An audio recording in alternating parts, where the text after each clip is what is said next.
Well, hello and happy holidays, everybody. Season screenings, as I like to say. I am Chris Gore. I am excited that you're joining us here on a Sunday evening for another Film Threat watch party. And this is a perfect one for the holidays.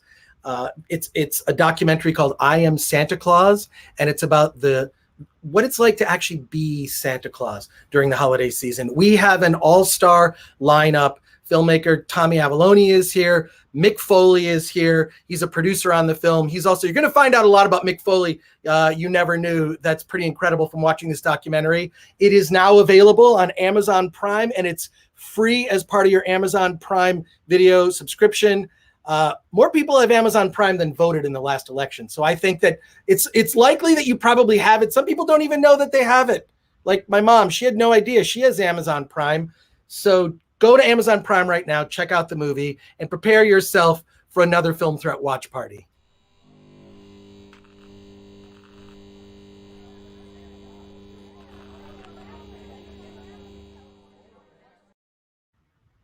Hey, everybody. Happy you're here. As I was saying, I Am Santa Claus is a documentary that you all need to see. It's a lot of fun, and now is the perfect time for you to see it. I'm not going to waste any time. I want to bring on my friend Lauren Kling, who's going to say hi. He's going to join us. A lot of questions here. I think it's time we bring on Tommy Avallone. Tommy Avallone, welcome to the Film Threat watch party here. It's a very special one. Tommy, I got to point out, you did our very first Film Threat watch party back in June. Yeah. And I'm an OG. And I remember the first thing that you said to me is, "What's a watch party?" I'm still very curious on that. But it's what it is it's really a second screen experience. It's an opportunity to record, say, a DVD commentary, right? I mean, in a way, this is a live commentary to the film. And you at home, I want to remind you at home, you can make comments, you can ask questions. When Mick Foley comes on here, you can definitely ask questions of Mick. So I will be posting the questions up for people to see. Yes, sir. From last time till now, I bought a light. See, now I could be brighter or not brighter. Look at this. How times have changed. Nice. I love it. I could do some of these things. Oh, man, that's good. Effects. There you go. Yeah, so there you go. That's from the last time since now. Before we bring on the people who've been involved with I Am Santa Claus, Tommy, you have really become, since I've known you, an incredibly prolific filmmaker. I mean, and your oh my God, your documentaries just span the range. Everything from the marijuana documentary that you did, the documentary about Bill Murray. They're all on video on demand if you look up your name. But before we get into I Am Santa Claus, what makes you what interests you in a topic where you're like, that's what I'm gonna do, that's what I'm gonna make a documentary about? I don't know. It's like, I used to work in radio, and people would call in all the time, and you had to find ways to make them interesting, so I tend to find people interesting. And I remember walking through the Cherry Hill Mall in New Jersey with my wife and seeing a Santa Claus, and I was like, I wonder what that man's like. What family is he going back home to on December 26th? And I went to a horror convention in New York or North Jersey, and I saw Santa Frank, our Santa Claus in the movie, and he was one of the first ones I went up to, where he had all these tattoos, and I was like, "Excuse me, I'm just want to take a chance here, but you play Santa Claus, right?" And we exchanged cards, and yeah, he was one of the first Santas I talked to. So it was it's just finding things in our life and trying to look at it with a different lens, I guess. Well, when I see the subjects of your doc, it's always interesting because you come at it from a very personal touch you add to all of your documentaries. Now that I've seen enough of them, there's definitely consistencies. You're involved in a bit part, and I love the way you inserted yourself into the Bill Murray documentary you made. Oh, thank you. Yeah, that was a tough one because so many people put themselves in documentaries and it turns out poorly. So hopefully we're not one of them. Right. Well, I want to remind people, ask your questions, post your questions and comments. I will post them up for everybody to see. Get the movie right now. I Am Santa Claus. It's on Amazon Prime. It is free as part of your Prime Video subscription. And Chris, I just want to say thank you for doing this, because like one of those things, like I like to watch the movie every year, but I was like, I want to do it for a reason. You know, I was like, oh, that'd be great to do it with Film Threat. And obviously the Derricks are coming on, and Mick Foley. So that's great. We haven't talked in a while. So it's great. What's really fun about these watch parties is it ends up being a reunion for a lot of the filmmakers involved. Like, they haven't seen each other, especially because we're, you know, in various stages of lockdown across the country. So the opportunity to reconnect this way in a reunion, then also to see the movies it's great, especially around this time of year. We're going to start the movie in about 10 minutes, but we got to bring everybody on. Let's bring on the Derricks, because it looks like let's bring on the Derricks. They're here. Hello. Hey. Tommy. Hey, Derek Lindemann. I'm drinking a new kind of cider. This one's only in California, apparently. Why? Oh, I don't know. You know, Are they just bad at getting it out of the state? Why? Oh, yeah. Why would that happen? Maybe. Golden State cider. Oh, that's fun. It's regional. Is that what you're stuff. doing? I decided with a lockdown, I was either going to drink a lot or lose a lot of weight.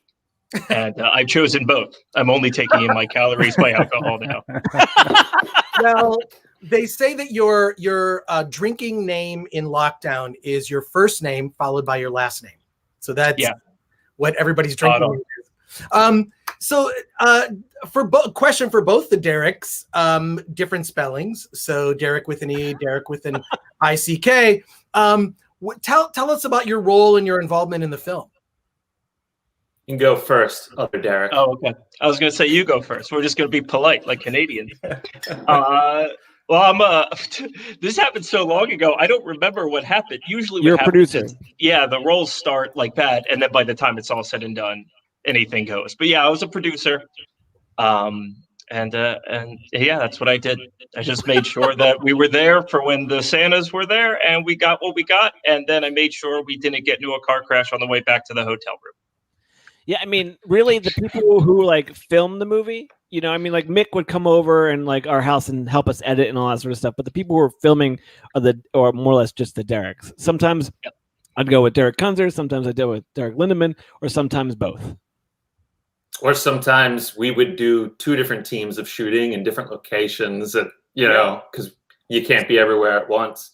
During St. Patrick's Day, Derek Kunzer was in Detroit, and me and Derek Lindemann were in Texas going to Colorado. Really? I think. No. It was the roundup. It was the roundup. That was the roundup. That was a bear roundup. Yeah. I watched the movie the other day, like you, Tommy. I like to watch it once a year. It's the only thing that we've ever done that I'll watch again. And I just like it. It just brings back a lot of memories. Yeah. Well, I think as we get ready to watch the movie, and please post your comments, everyone. I think Tommy, you should do the introduction for Mick Foley. I could not do it justice. I think it's up to you, and you've got the proper microphone. All right. About to come to the ring. Multi-time WWE champion, WWE Hall of Famer, and New York Times top seller, bestseller, Mick Foley. No, you could have done. That's good enough. I'm in my cozy winter cabin ready to watch I Am Santa Claus with you guys. Thanks, Mick. The beard is wonderful, Mick. It really is. Mick is, right? Yeah. Mick is my son's first Santa and will be my daughter's virtual first Santa. So that's right. We have a big meeting in a couple of days. I was just explaining to Tommy that because of COVID, I wasn't able to. I was going to have Santa Claus. For those who don't know, the Santa that Tommy referenced legally changed his name to Santa Claus in New York State. And his daughter, Tori, was going to do my beard. And then because of COVID, I just couldn't have her around I couldn't take that chance, 5 hours. And so I have been making do with what I have and then just augmenting in a way that I think, when I say augmenting, I mean putting topical whitener on, throwing powder in, and just getting it white enough to where then you can be on camera and be authentic looking, and then hopefully, the voice and the mannerisms take over and make up for what I lack in white beard. Mick, your passion for Santa Claus is so apparent in this documentary, and I can't wait for people to start watching it, because it is a genuine giddiness and passion for playing this character. I mean, what's it like now to see the film, now that it's become a perennial classic, as every good holiday film should be? But what's it like now to see the film and share that passion? I mean, it's a different way of seeing you that people maybe are not used to. Yeah. I don't know if I saw it last year. I know I was planning on watching it with my children this year, and this is a great way to do it. Sometime about once or twice a year, I'll find myself putting it on, and I might start like an hour in. I start at the jolly part. For the first viewing experience, it's great to go through the trials and tribulations with the different Santas. But when people can make a mental note, when we get to Santa's village and the snow is falling softly around us, and the music kicks in and everyone hits their stride, it really makes those trials and tribulations worth it. So I enjoy watching it, and that enthusiasm I felt was very much real. And I really feel fortunate that I had my family with me, because we have these great family experiences, and they're there on the DVD, and they're in the movie, and they're real. I've joked with Tommy saying, I bet there are people in huge budget Hollywood studios going, how can I get this kind of emotion in my Christmas movie? It's like, well, you can't, it's you can't act it. We happen to kind of catch lightning in a bottle at my house on Christmas Eve 8 years ago. And I don't know if there'll ever be another depiction quite like that of Christmas Eve. Well, Derek Kunzer has a great story where afterwards, I think you made them all sandwiches, right? Yeah, I think after everything was done, we're just sitting there at his kitchen counter with cold cuts, just making a late night snack. That's right, Derek. It was you and who? Jesse, the cameraman that was there that night. Jesse the kid. Because you know what I mean. My children wanted so badly to catch Santa, and so Derek, if you don't mind me saying, I think you said that you would see your child the day after Christmas, right? And right, because I was with you. Yeah, on New Year's, on Christmas Eve. And then the other, Jesse goes, dude, I don't even have a family. Like, how come? And you guys were really just there to catch it for my benefit. And it wasn't until it was over that it was like, you guys reported back to Tommy, like, I think we got something here. I think we have something pretty amazing here. And then that became part of the movie. That's right. We were just, yeah. You just wanted to try and catch it. I totally forgot that was the case. It wasn't even meant to be like a no, because as far as my filming was done, I was meant to be done when we finished at Santa's Village. I had the great experience, as people will see. And then I said, wow, I'd really like this to happen. And just everything fell into place. Santa. Well, I don't want to give away too much, but it turns out to be really magical in a way. Like I said, you couldn't script or produce it. It was just fell into place perfectly. And it was great at the end. Derek just chased out Santa Frank or Santa Claus, and just got that real moment of him just being like, "It's all over." It's over. You know what? For 8 years, my younger kids have been walking around going, "It's over. It's over." we always quote the Santa Bob line where he goes, "You got to bug me with a big check." Big check. Yeah. I have my Santa Russell in the background, so he's joining us here. He can't be with us. Oh, I didn't. One of those things where it's very difficult, I think, to explain how to jump on these things. As Chris was saying earlier, I don't know how to do this stuff, and to explain that to Russell, I wasn't willing to do that. Russell did set up the GoPro pretty well. That's right. Oh, that's true. No, Derek set it up, but Russell pushed record. He pushed record, which is, good. And Russell, right?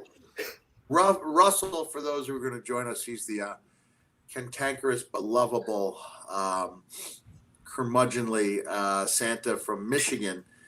But at the end, he turns out to be so profound. Like, I really found myself drawn by every word he said.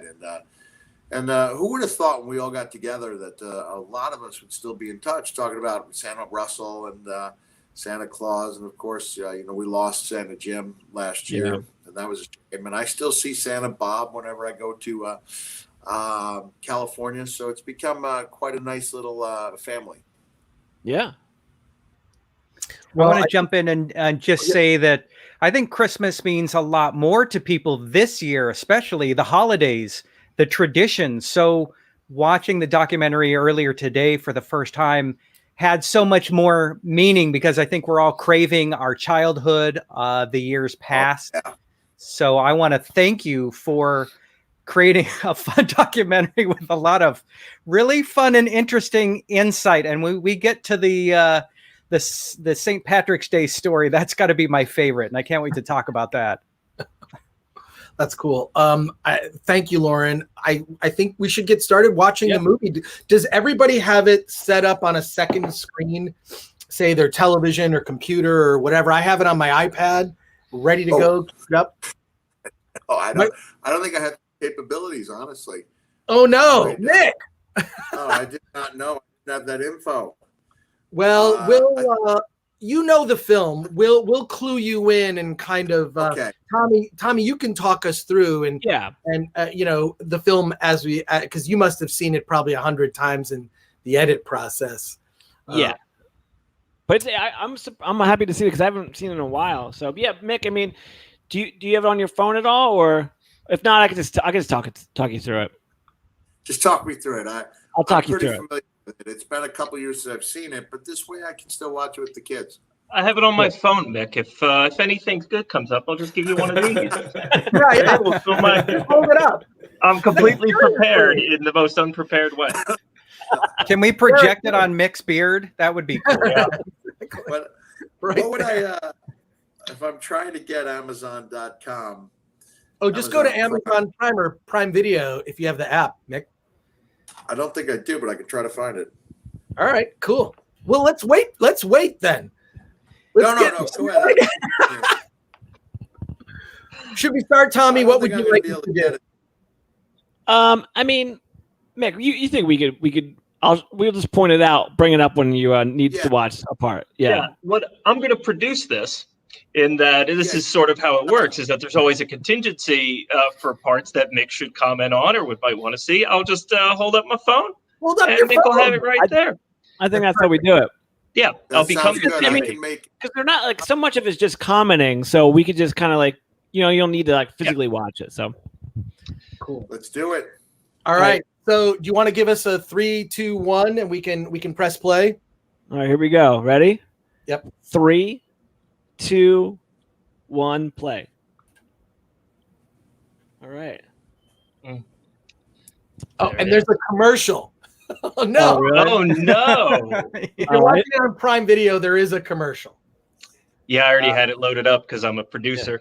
Well, mine's already. Well, we can start with this. So, this opening here, like Mick, we were trying to do a couple different openings. And I think, was it Mick that you were like, it's not working or something like that? And then we decided to kind of do this. Or is this your idea, Derek?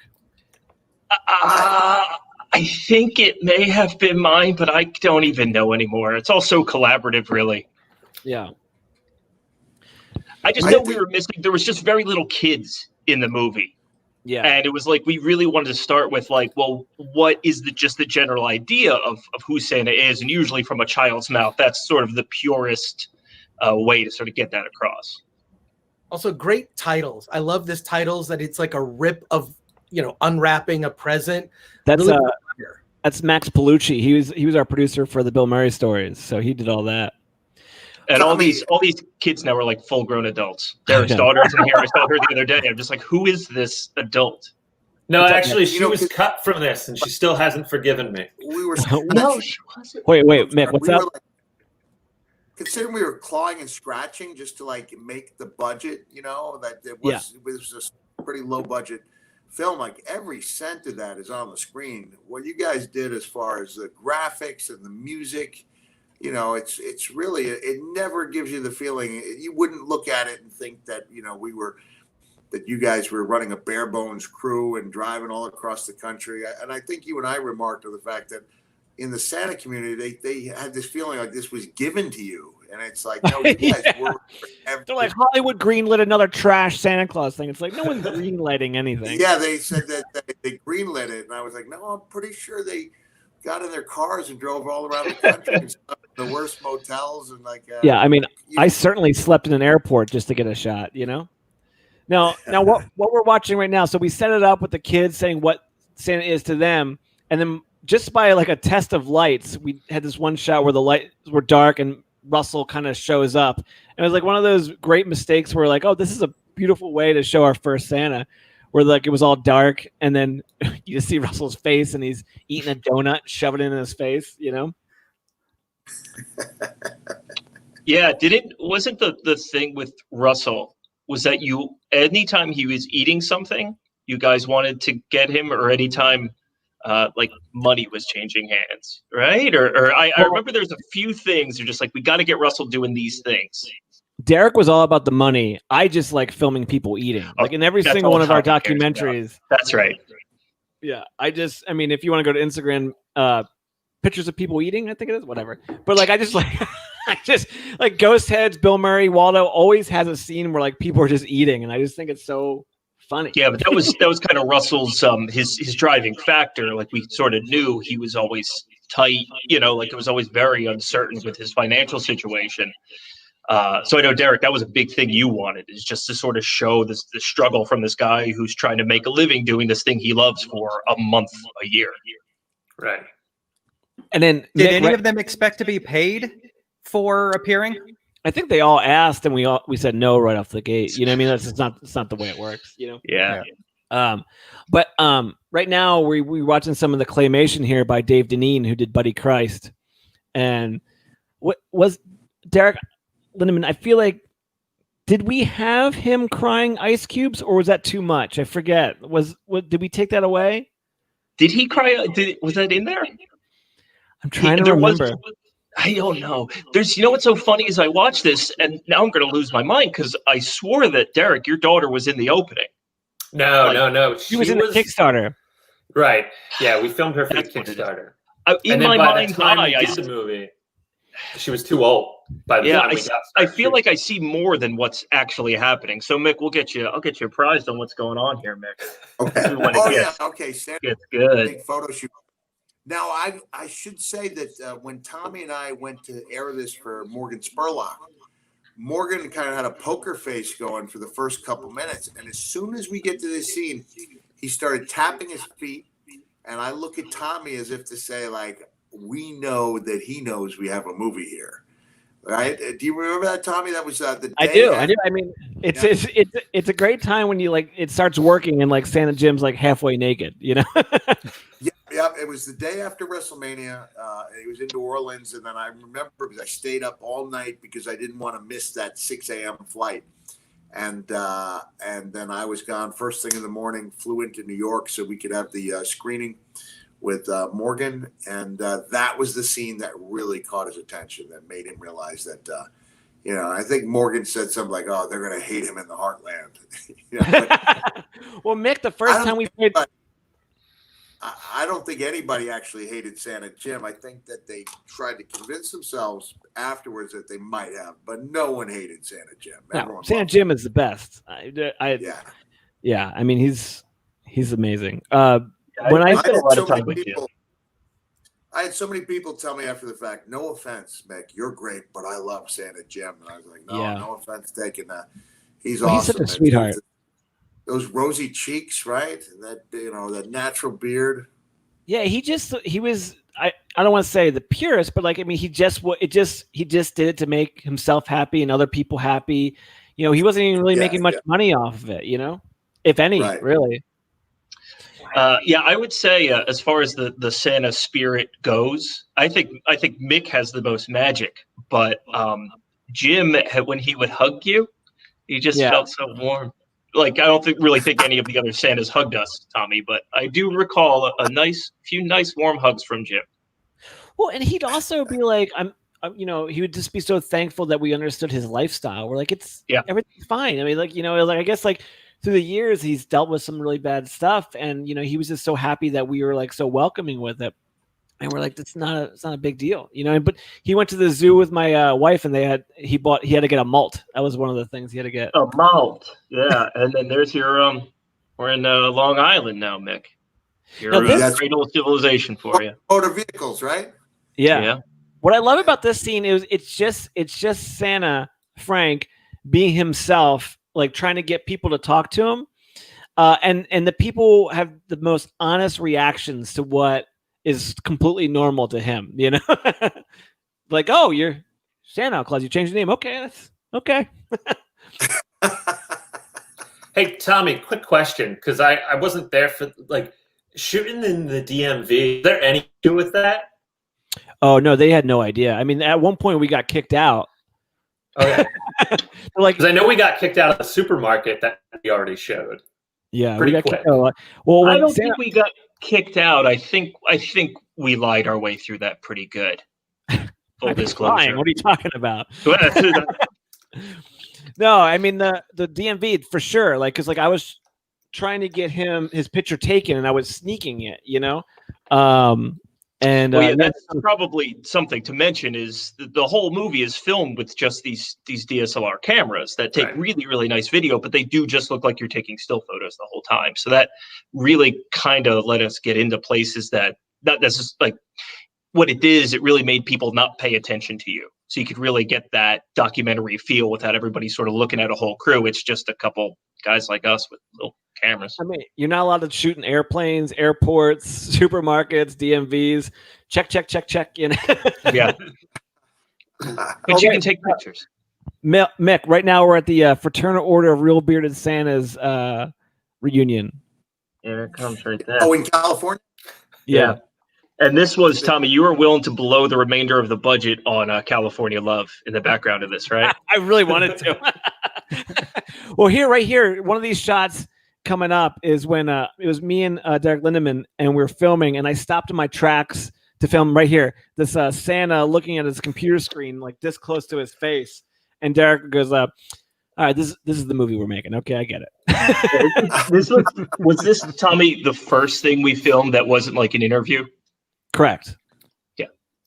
Yeah, because there's some parts that we used to gather for the Kickstarter, which that Santa Jim interview was all just Derek Lindemann going to Texas by himself filming it.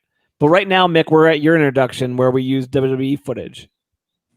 Yeah, we really we had to go to WWE with that. Yeah. Were you with me that day, Tommy? I was. It was awesome. I was hoping we were going to go in the big building, but we went to the other building, the entertainment one. Kevin, because WWE, it's their way to, they sell their footage, and they want to make sure that people respect it. So they put a pretty high price tag on it. And so I went in saying, like, well, look, we don't want to be in a position where we're using, TNA footage. Like, I'm a WWE guy. Like, people want to see the WWE footage.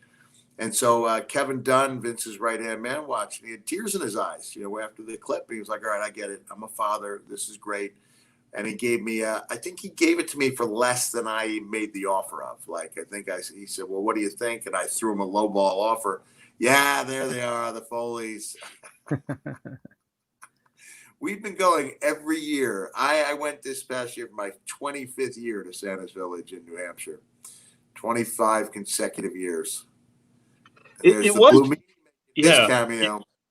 It was a very magical place. I remember I disappeared for like 20 minutes. Tommy's trying to call me to be like, where are you? And I think Derek, were we looking for we're doing like the elf scavenger hunt? Oh like God, yeah. Alphabet? And Tommy's calling us. He's like, where are you? But it was so cold that like my leg was numb. I think that we forgot to pack gloves. Yeah, well, it was so warm that year, right? Like we just encountered no winter weather. We were in Chicago at one point, and it was not cold at all. And then we go to New Hampshire, and it was freezing cold, and my leg was numb, and I couldn't feel my phone vibrating. But here you go. I mean, So, we like to make movies with professional wrestlers. We try to put a professional wrestler in every one of our movies. So it was awesome to know that Mick had this like Santa thing. But then we were able to get like right here, we just saw Blue Meanie, Tommy Dreamer, Jerry Lawler. We had a cameo from Dee Snider. He's talking about Mick's Christmas room while we're filming him in Mick's Christmas room.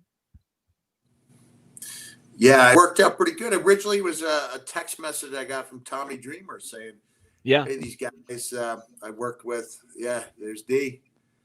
They want to do a documentary about Santa, and then Tommy vouched and said, yeah, he's the real deal. These guys are the real deal." And I did a meeting and had no idea that I would get that drawn into it. I even contemplated quitting when I realized I had to make long distance drives back and forth to Philadelphia for fittings. I was like, can't put this thing in, like, no, we really need you to go and get a fitting. So I did. It really became a passion project for me, so I really enjoyed being there. Derek Lindemann, if you remember, I have to say last names here, but so do you remember in that scene, like that's something we filmed where Mick is just showing you the different lights of his tree. And it was up until you were watching the edit one day, you're like, because Mick's talking about like both lights are only for the specialist of occasions. And at the end of the movie, Santa Frank's coming there. Yeah. Go ahead. Yeah, I did. Yeah, no, yeah. And then, which I think it's so funny that you just immediately shut it off because you're just like, I can't, it can only be like that for so long. And then on Christmas Eve, if you see at the end of the movie, you did go out of your way to make sure that it was the most specialist of occasions. You had colored and clear lights. Did I give it the sound effect? I say bam if I need to take it up a level, bam, or whatever it was. Or is that the chef who says that? I don't know. But I have a much. Well, no, we moved from that house, so I no longer have a Christmas tree. I no longer have a Christmas room. Oh, is that right? Yeah, I did for 20 years. I probably will get one again, but I just. We moved to Florida and we don't have the room for a Christmas room right now. Well, this is a great part right here because Russell didn't even know. Like Russell was just like kind of the key here was getting everyone to be themselves, and this is one of those great moments where Russell was just kind of like hanging out with us and being himself, and his personality I think shines through right there. Yeah, Russell would largely, I would think, have his guard up until you would spend a little time around him, at which point in time then he would just be himself, which, it's fantastic. Whatever. Yeah, I mean, I like Russell. As I get older, I find myself sort of understanding Russell and sort of relating to him a bit more than I would care to. I just talked to Russell on Facebook, one of those like Facebook video things, and it was great. Yeah. It was just like I just had a smile on my face all the time. It was like just great catching up because I haven't really like talked to Russell in forever, and for a year and a half we were like shoving cameras in these guys' faces. Yeah. So now, Derek, this you were there for this shoot, and I remember this was a big deal for Tommy that he really wanted this St. Patrick's Day thing, and at the time we were in Dallas, right, Tom? And it was painful for you to be so far away from the shoot. Well, because I would get these play-by-play text messages while we're at the Texas Bear Roundup. So yeah, it was interesting. But Derek, hit me up with all this knowledge. As far as story here, how this went. I mean, this was the trip where we kind of had to divide and conquer. It was me, one of the other producers, Jake, and kind of our jack of all trades, Jesse, who kind of fills in. And we went and shot this over the weekend. I think out of everybody, I'm probably the one that spent the most time with Russell. Oh, yeah. And I think that contributed to him like being more himself whenever I was around, because they get to know you, you get to know them, and then the idea that the camera's there just kind of melts away. Yeah, it was just like Russell fell down. Russell told us to stop filming. These are the text messages I would get.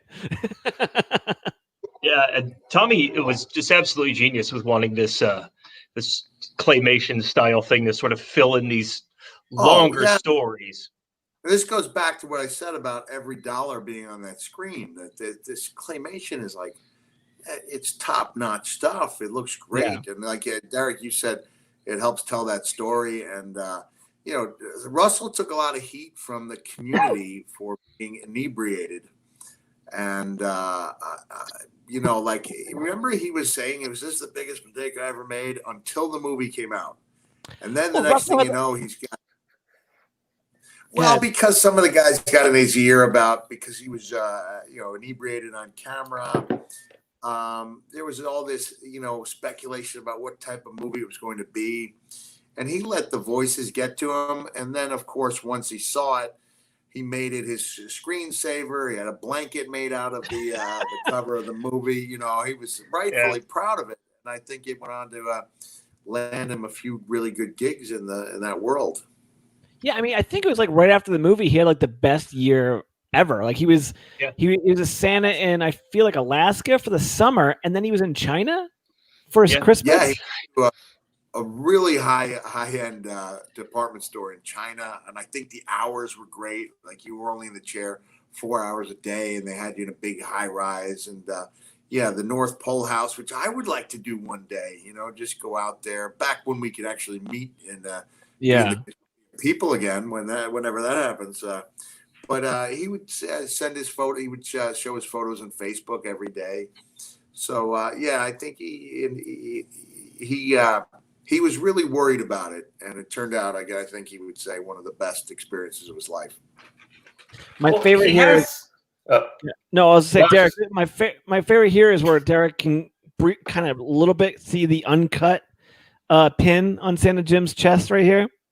Yeah, you got to look for it. I feel like it came out a lot more in the raw footage, in the edited footage, but he does have a very nice medal.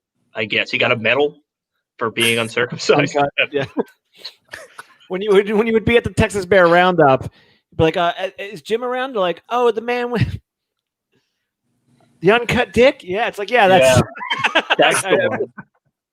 Oh, Derek Kunder, what were you about to say? Well, first off, that just reminded me that even though this is a Christmas movie, it's not necessarily one that you have the kids sit through. But I was going to say that. Go ahead, Mick. I want to point out, this is the scene where Jim is talking about having a baby in his arms, and that you know, people will be looking at that photo of their mother in his arms long after he's gone.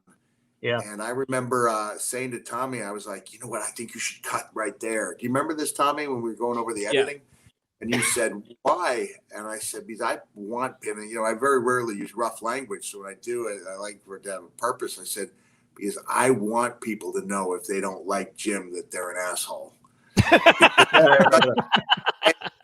And that's such a powerful thing, he says, that if people are going in and, you know, they think they have a premonition of what, a prejudgment of what Jim's like based on his sexual orientation, you would have to really struggle to not like Jim in that movie. And that scene was so good and so touching that I would look around when we had our screenings and I would see people wiping away tears from their eyes. So it was very touching. And now we go from that really sentimental thing to Russell in the aftermath of his St. Patty's Day bender. Mick, Santa Jim was at our premiere, and I heard Santa Jim crying behind me, crying to himself on the screen. So it was like this really weird 360 Jim Tear-a-thon. And this is great too. Like, you just Google Santa songs and you find out there's a song called Santa Claus Came Home Drunk Last Night. And you're like, well, I need to find a scene to match this song because it's amazing. Yeah, I remember this is one of those things, Tom, where you really wanted to see Russell not be Santa for his birthday on St. Patrick's Day, just be a man, just be a normal guy who wanted to have a good time on St. Patrick's Day.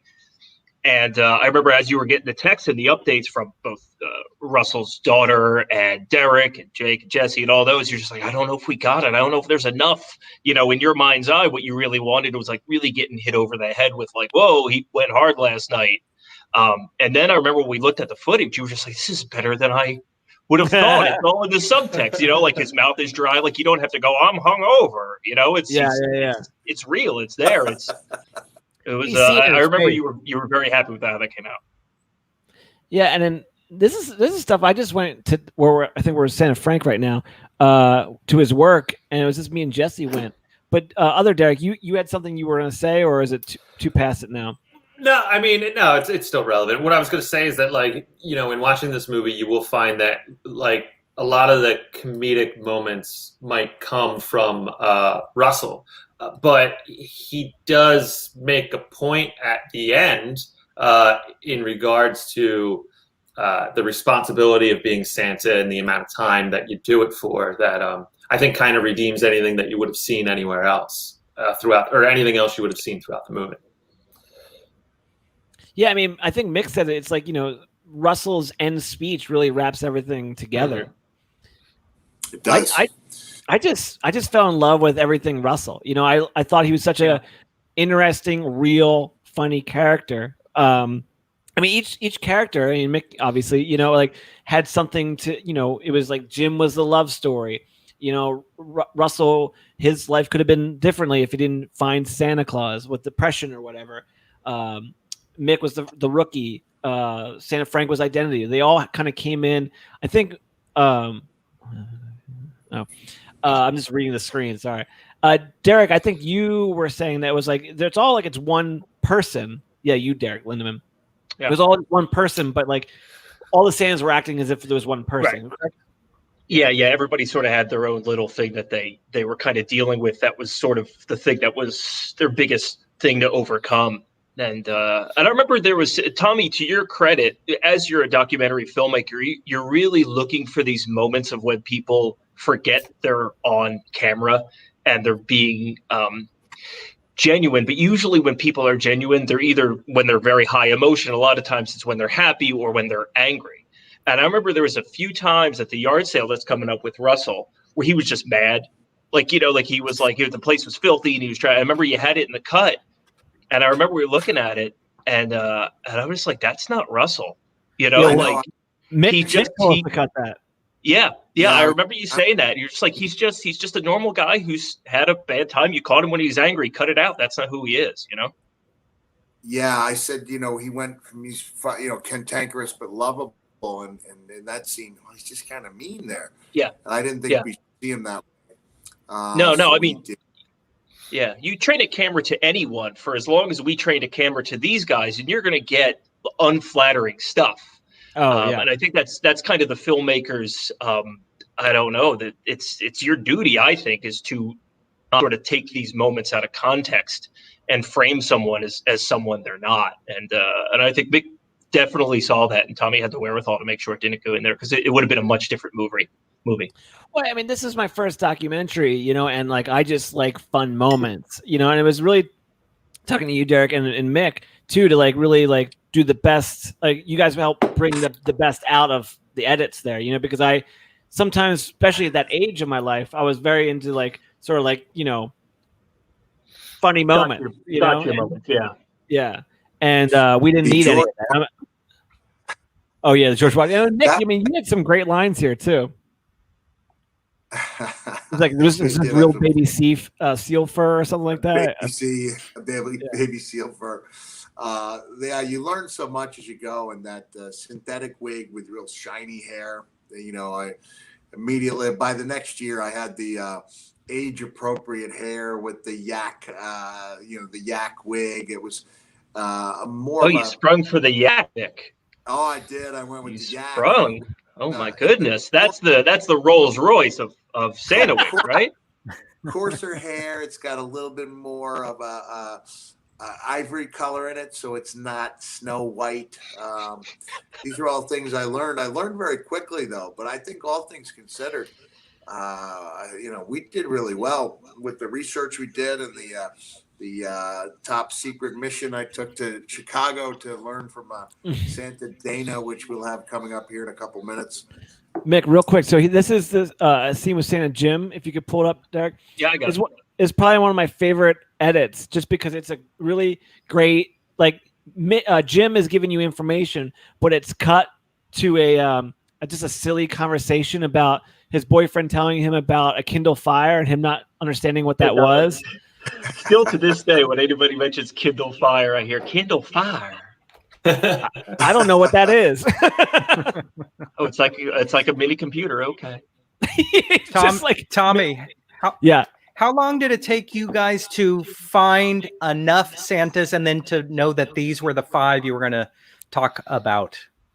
I don't know, probably a couple months. Like, we kind of like treated it like a podcast where I'd find a lot of these Santas on Facebook and record the conversations, and we would just play them back and kind of put them all together. Sexy. Texas Bear Roundup. Here, let me come back to this question because we have to talk about the Roundup. Patrick, we got to talk about the Patrick Roundup. is the best. This food back there. I do quote this movie far more than I realize I do. Well, it was one of those situations where this was like a first for me and Derek to be around like this sort of like celebration, you know, and I think Derek got wolfed at a couple times, you know? Yeah, I got wolfed at. Yeah, and that's like a term of endearment too. Yeah, that's what when a bear sees another bear, they go woof. And I go, Jim, I said, I'm getting woofed at. Well, how do you respond to that? I don't want to be rude. He goes, you say thank you. I was like, I will do that. But I mean, like, so I used to like be working radio, and I would go to like Danny Bonaducci's Neighborhood Hotties, you know, where it's like a whole bunch of like weird girls doing this sort of stuff. So then this is the complete opposite of it, and it was such a fun event. Like, there was. It was a lot of fun. Yeah, and there was Tommy one and I had a great time. Yeah. I wish this is gonna sound awful, but I wish Santa Jim left me that medal in his will. I don't know if there was a will, but I always wanted that medal. You know, I thought that was such a great thing. The Texas Bear Roundup, Mr. Polar Bear. Yeah. Right here, we thought we were gonna win an Academy Award because it was the first time Santa Jim cried in front of us. Yeah, we were. I remember we were this was at the end of the shoot, right? This is probably the last thing we got. And Tommy and I, we were so proud. I remember we said, let's go get sushi. Right? Sushi and White Zinfandel, I think it was. Sushi and White Zinfandel, yeah, because that's us treating ourselves. Chris, so much of this movie was just celebrating with food and booze afterwards. And twisted tea, Tom, right? Yeah. You were still doing the tea then. I wanted to ask about the stop motion animation. What I thought was so great about that as a choice, it's reminiscent of the Rankin Bass, you know, like Rudolph the Red-Nosed Reindeer, You Never Thought of Santa Claus. It's so reminiscent of those that it sort of, it just added to the whole tone of the film. Thank you. Yeah, we tried to like play around with like what does a Christmas movie look like and what does a Christmas movie sound like. So that's why we slowed down a lot of those Christmas songs. My buddy Ryan Petrillo did great versions of Silent Night. I'm just trying to think of all the Christmas songs. Carol of the Bells, right? Yeah. We would just slow them down, and it was fantastic. And Mick, do you remember the first time we played Santa Boy in front of you? Yeah, no. It was Santa Jim, and Ryan does a song called Santa Boy. And like you were listening to the lyrics and you're just laughing very, very hard. I don't know when it was though, but I enjoyed the whole thing.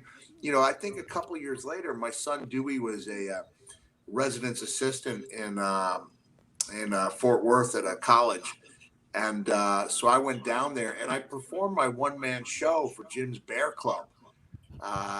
You know, and then I donated the money that I made to GLAAD. Jim, I became kind of an unlikely ally as far as Jim saw it. He thought I'd be the one that was like going to be the most resistant to embracing him. Oh, really? And, I liked Jim from the moment I saw him. Where did Derek Linderman go? He got a customer. I think if you're in New Jersey, go to Exit 4 escape rooms.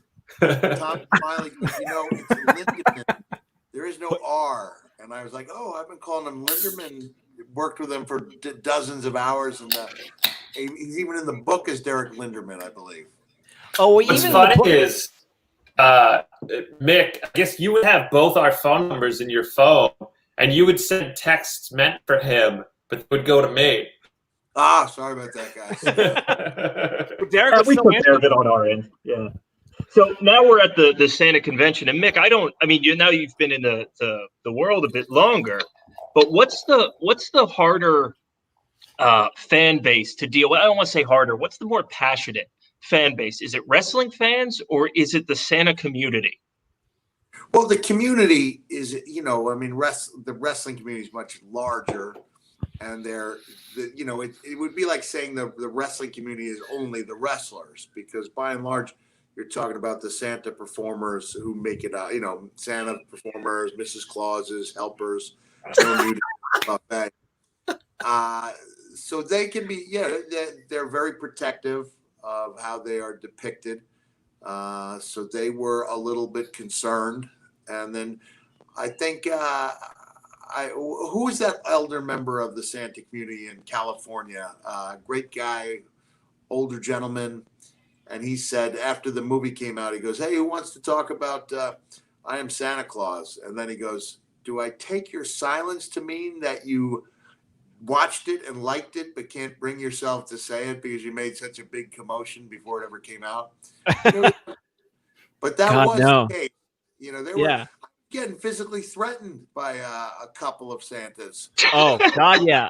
Well, it was. I mean, there's some of those designer bearded Santas that like are even worse than the real bearded Santa. I mean, the real bearded Santas aren't bad, but like they're passionate. They don't want some guy from New Jersey to like make a movie that's going to ruin their careers, and that wasn't the case. You know, I think they saw our Kickstarter and they saw, you know, Rob right here being a swinger and Santa Jim being gay and Russell being drunk, and they thought it was going to be the worst thing in the world. But after you watch it, you realize there's heart there, and you understand that this is a movie about people that just happen to be Santa Claus. And I think all of them got into it, and there's some that still didn't, and that's fine. Yeah, but you know, this shirt was a gift to me from a Santa who was inspired to become a Santa by watching this movie. Oh, really? So his wife made me the shirt, and I think I've run into, like, personally met 5 people who specifically said they became a Santa because of the movie. And if there are 5 I've met who said that, then there have to be others, you know, or maybe people who were on the fence, thought about doing it, but never really thought they could take that step. And then when they see the passion, they realize they're not alone. Like, oh, there are other people who feel this way about it. And I talked in my book, St. Mick, about being mistaken by a Sports Illustrated writer who mistakenly thought, because I was doing an appearance as Santa in the city for Dee Snider, that I was down on my luck. And it just baffled me, you know, when I talked to him after the article came out. It made me look like I was, you know, a down on his luck loser. And he goes, "Why would anyone want to be Santa?" And I was like, why wouldn't you want to be Santa? Like, you've got this job where you spread. This is the best part right here. I'm sorry. When the Santa fell down. Oh, sorry. I'm sorry. That was a great Derek Kunzer catch right there. That was the one with the bells, wasn't it?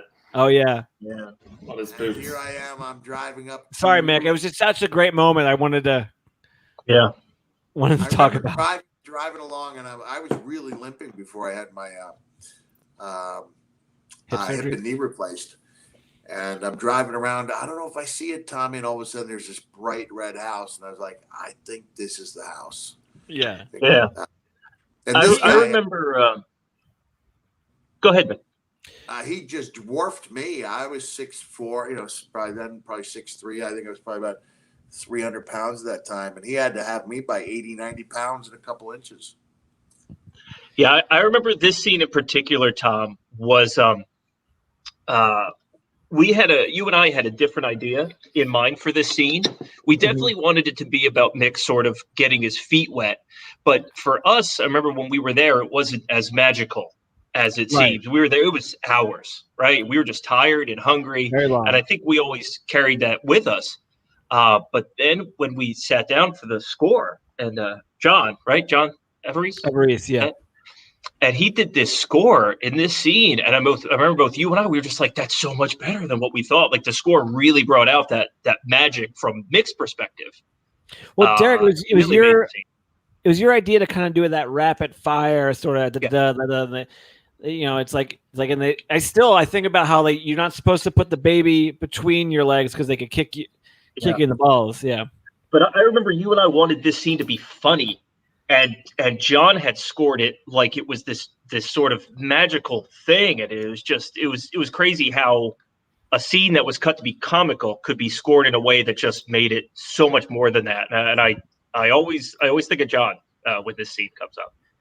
Yeah, I mean, now a heads up, when see Roddy Piper, we really need to go to the screen, because I did an event with Roddy about an hour away from Dana's house later that night, and I was like, had a little of that fairy dust in sprinkled on me, and I was so enamored by the whole process of transforming into somebody that Roddy's reactions are just great, and to have Roddy on film, and especially if you saw it in the theaters a couple times, he gets these big laughs. Roddy does with just a couple words and the arch of an eyebrow. It was look at that oversized coffee cup. I wrote an article and I went from going, this is so stupid, I can't believe I'm here, and then within 10 minutes I'm thinking to myself, can he circumnavigate the globe in a single evening? Because it's like that suspension of disbelief, like we do in wrestling. If everything's done good and it's believable enough, you will, you can believe that maybe, just maybe, this is the guy. Maybe he has these magical powers, and you always hope that when you meet a child or even an adult, that you have that same effect on them. Yeah, the Piper scene's coming up, and I thought that was fantastic. He was another one of those wrestlers that we got to have in the movie, but he just knocked out of the park. You're talking about the cologne right here. Oh wait, no, we're back in Santa Claus, Indiana. So real quick, to answer the other question was, we did these. We would go on Facebook to find some of these Santas and interview them on almost like as a podcast, and try to cast it that way. But I always knew, because of Malcolm Ingram's movie, Small Town Gay Bar. There was one of the movies where Small Town Gay Bar. He also did Bear Nation. Bear Nation, yeah. And so that one, I was familiar with what a bear was because of that. And I was like, I wonder, I bet there's a bear that's a Santa. So Derek's wife would go on these chat rooms. It was like a lot of weird, fun pun names. It was like Fuzzy something, or it was just really really funny sort of chat rooms. And Annie would go and try to find a bear that was a Santa. And we found two, and one of them was Santa Jim. And it was like, as soon as you start talking to Santa Jim, you just know you have like the best person in the world. Like, he had the biggest heart. So we were just so happy to have. And Derek Lindemann was the first one to fly out to Texas to film him. So he was just great from the beginning. So that was kind of the way we casted all this. This is one of my favorite scenes. This right here. The talk between Russell. Yeah, it's good, isn't it, Derek? Mm-hmm. Yeah, the way they're like separated in the room and they're on different sides of an idea. It's really good. You know what's funny, Mick, and that scene to me was funny, not funny, really interesting, because you tend to want to side with Santa Frank, and you think everyone's going to side with Santa Frank on this one. Santa Frank's talking about how it doesn't matter, you could be gay, this, whatever. But you would look on the Facebook, and some people were like, "Good job, Russell. Thanks for sticking up for the Christian kind and all that stuff." Yeah. And it's really interesting. Yeah.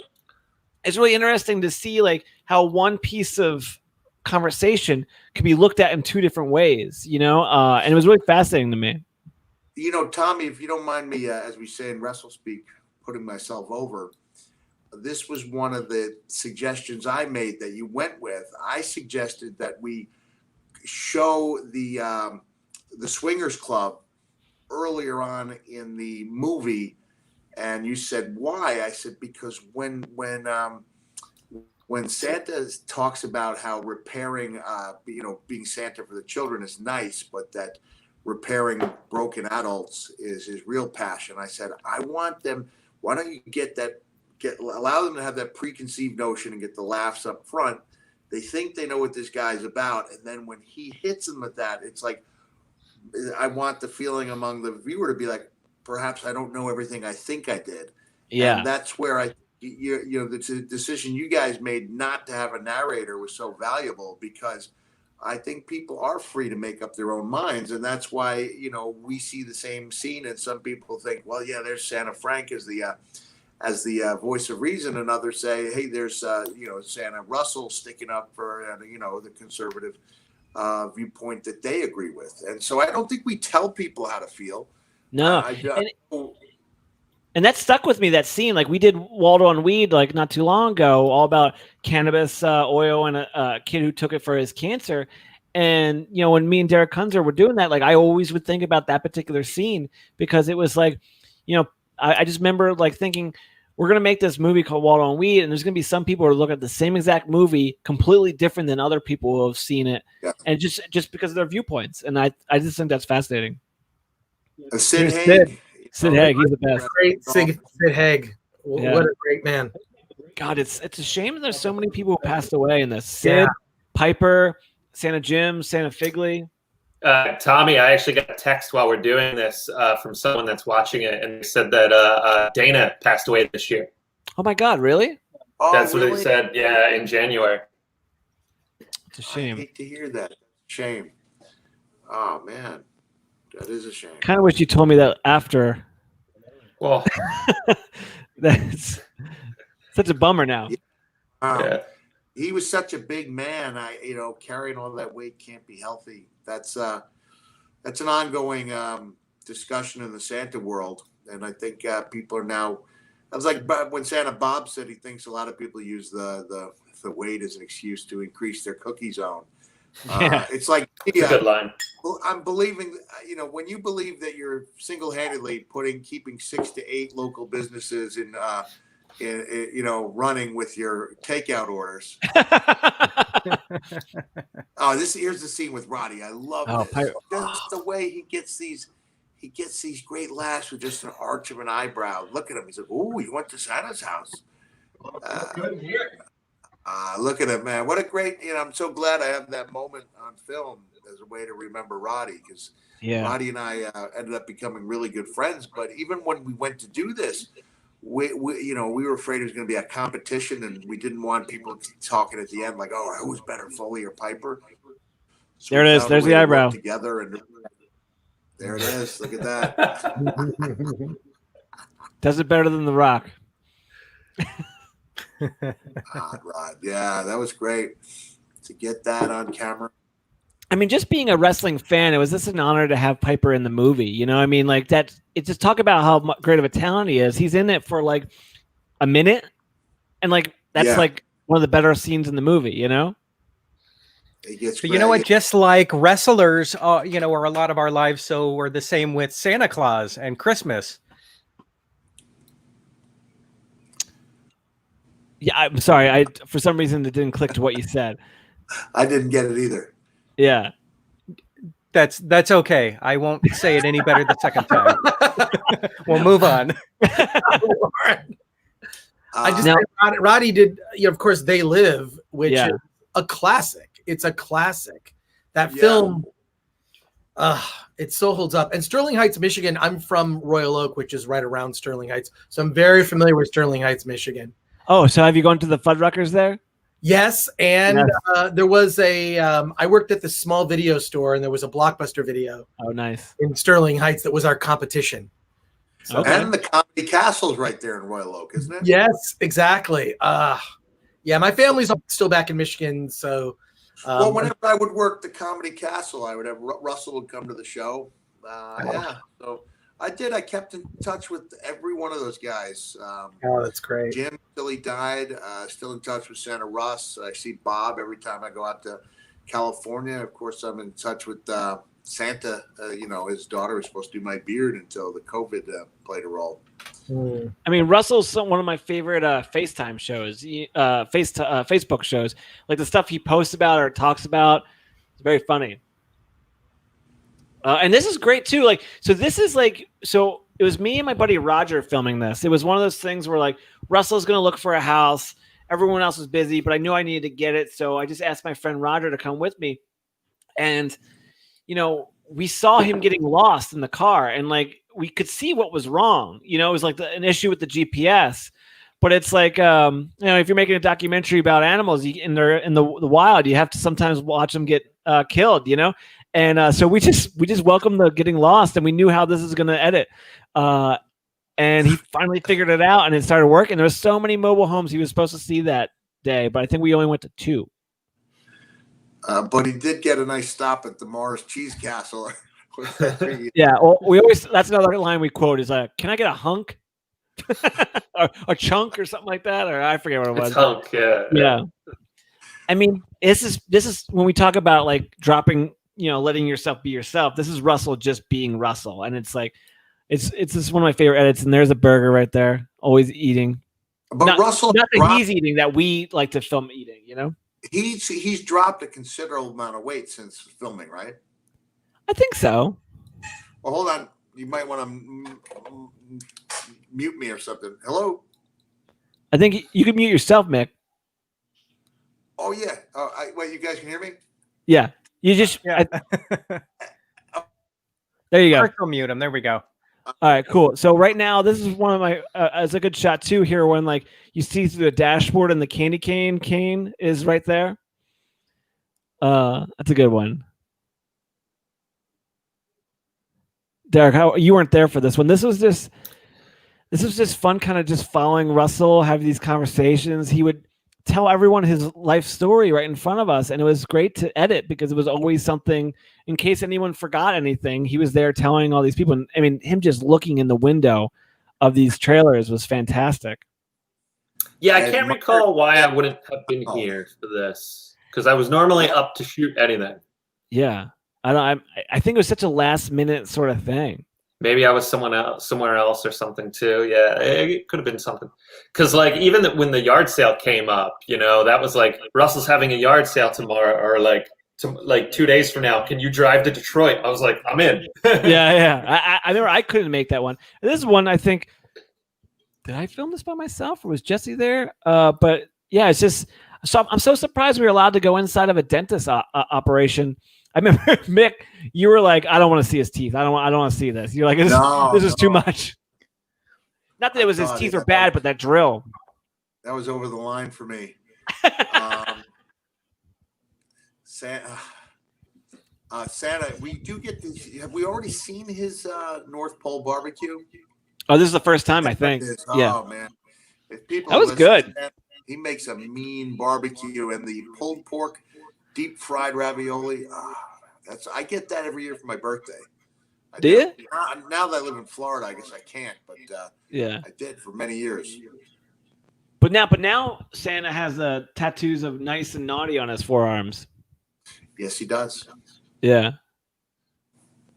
It's so funny, like, you know, we've all been to dentists before, but I've never seen it from the dentist perspective. It was super weird to have filmed that. By the way, 2 minutes before we went on, I had a tooth accident. So this tooth is I cracked it. I think just the years of abuse. I've got my Hell in a Cell teeth here to cover up those teeth. And that's one of the things. So, Chris, we have a Film Thread exclusive right here. That's right. Foley cracked. Mick Foley's teeth have changed. Yes, indeed. Real quick, Mick, we have Doug Ray, Toothpicks, Santa barbecue song right here. That was a good original track. Tommy, did the soundtrack ever come out on any type of a CD? Not a CD, but it's on Bandcamp somewhere. If you just go to I Am Santa Claus soundtrack, there's a lot of Ryan Petrillo's songs like Santa Boy and Toothpick songs. Run me off a CD of that because I'm old school. I don't know how to do that other stuff you're talking about. I can just mail it to you, yeah. But I wouldn't know how to. I mean, yeah, it wouldn't make sense for us to make them, but yeah, I could send them to you for sure. Sounds good. Hey, this is the so right here. So, I was at I flew from Philadelphia to the Texas airport, slept there overnight to get that shot right here. Flew to Denver with Santa Jim while Derek Lindemann is waiting in Colorado filming Alex, Santa Jim's boyfriend. So that's the Hollywood green light budget we have right there. Yeah, I remember, Tom, that we had this whole thing choreographed that you were going to come in from this side and I was going to come in from that side. Derek, I'm having a hard time hearing you. Oh, yeah, so can you hear me? It's very muffled. Yeah, whatever. I'll come in later. I don't know what's going. But yeah, I mean, this was Derek was on Jim and I think I was on Alex, and I forgot to push record on the microphone, but you're still able to hear some of the stuff they were saying. Bad. Cool. Yeah, no, I remember we had this whole thing choreographed. Like you're gonna come in from that side, I'm gonna from this side, and then we were gonna meet, and then we were gonna over the shoulder, and we did none of that. I think it was my fault. I screwed it up when we got there. Oh yeah, no, it definitely was. I remember you going, I forgot. Yeah, you're pretty bad. Because that was a big shot for you. I remember like that. You're just like, this is like a very defining shot of the movie, but because it's very rare that we like set shots up like that, and then at the end you're like, I forgot. I got excited. Oh, you know what? I got to give kudos for this scene right here, this cut montage. Oh, thank you. We're at the Santa Mick. We're at the thing that happened on the carousel. Yeah, some of the guys couldn't bring themselves. It sounds like a knock, but there are some really conservative guys in the community, and they couldn't even bring themselves to say they kissed. It was just that thing they did on the carousel. And I just, some of these guys are great Santas. It's all about what you do when you're in the chair and how you make the children and families feel. But some of them have really, very conservative views, and they were not ready for the world to accept that a Santa could be gay. And then we use my cousin Frankie Avallone's song, and it was just a great little like old Hollywood sort of song to play on that scene. It was great. It was interesting too to go to the zoo with them because like me and Derek, I mean, I don't know about you, Derek, but I don't like zoos, and we were just like following them all around and making it. Huh? I like a zoo, but that was fun. That was a nice trip. Yeah. I remember that. Just us hanging out in Denver with Jim and Alex. Yeah, I enjoyed being with them, but it was just like it was like one of those things where like we were like, all right, we're just gonna capture them, be at the zoo, so you don't really know what you're gonna get, and you're just kind of like following them around. So I just remember that being like a up in the air sort of idea, It's a nice zoo. Denver Zoo's a good zoo. Nutcracker. This was me at the when we screened the movie for Morgan Spurlock. Okay. I found myself scrambling. It was the very beginning of April, and I said, I will wear a Santa themed shirt every day for the entire year and document it because it's a grassroots, grassroots promotion. And so I went about finding everything I could possibly get. Didn't mean I had to wear a different one every day, but I probably had over 100 different things that I wore, and Son of a Nutcracker still going strong 8 years after the fact. I just saw Bob West tagged us that he's watching, or at least that we're doing this. Bob West is the original voice of Barney the Dinosaur. So I just thought, thank you, Bob. Yeah. Hey, thank you, Bob. Cool. I met him at a couple conventions. Oh, yeah? Yeah, I sure have. Yeah. Oh, cool. I like Bob. I really did. This is a good one, too. This was like July 3rd. You remember that in Detroit? It was like 110 degrees. Yeah. Yeah. Derek, you were with us too, right? You shot that amazing sort of alone eating ice cream shot, right? Yes, I was on this trip. It seems like almost everything you've referenced me not there. I'm starting to wonder how involved I was. Well, it was a lot of just, I mean, Derek, this is the beginning of us, you and me working together. We went on to do all the other movies together, but one of the original people we were going to have to shoot it didn't feel comfortable flying. So I was like, Derek, you want to do this? You're like, absolutely. And I'm like terrified of flying. Yeah. But I'm down for adventure. So yeah. It's a weird thing I deal with inside my head. But yeah, no, I remember when we were shooting this, the idea was like he was going to go here, and because he was like, there's always kids, and we'll see some kids, and there was no one. So I was like, I'm going to go all the way over there and get this really big empty shot. This is going to be great, And it was great to like edit that with some like really serious stuff that was happening. Like he wasn't sure if he was going to get this job. Mm-hmm. And you just see this lonely shot of him eating ice cream, Yeah, that would happen often when I would, because I didn't really film too much, right, Tom? Every once in a while you throw a camera in my hands. But for the most part, I would just be sort of clearing the way, making sure everything's set up for Derek or Tommy. And something like that would happen where I'd just be sitting back and Derek would just walk away, and I'd have to sort of try to imagine what he's seeing or try to see what shot you're framing up, and I'll see it and I'm just like, I know what he's doing. All right, this is what we're doing this weekend. Well, this whole countdown of the days till Christmas, Derek, that was all your idea to kind of give people like a sense of Oh, was it Mick? Wait, so that was I- my I- idea. Again, it make it so collaborative sorry. at this point. I just remember before Mick, you even came in the picture. What I liked so much about being able to tell this story was you know where it's going. You know, like you knew where it's going to end.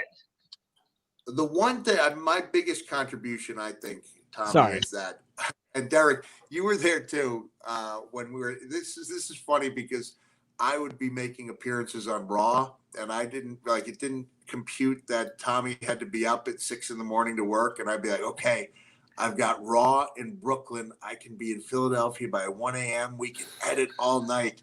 Yeah. And Tommy didn't know how to tell me, like, I've got to sleep, man. And he didn't. And you guys didn't know. So into trying to work on the product, but that one night we're watching, it's got to be like 4 a.m. we're all tired, and the smell not the smell, there's Bob at the farmer's market, and he's got the cup of coffee. Oh, his yeah. hair is all slicked back. I said, you can practically smell how good that coffee tastes. Like, it was almost like heat, as we say in wrestling, because everything's going so well for him. And I turned to Tommy and I go, what if we juxtapose Santa Bob's, his setup with Russell's?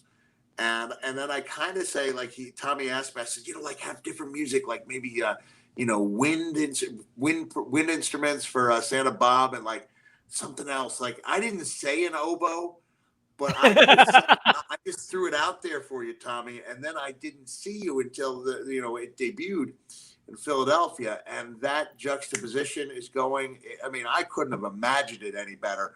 And you looked at me with the thumbs up, and I was like, yeah, this is amazing.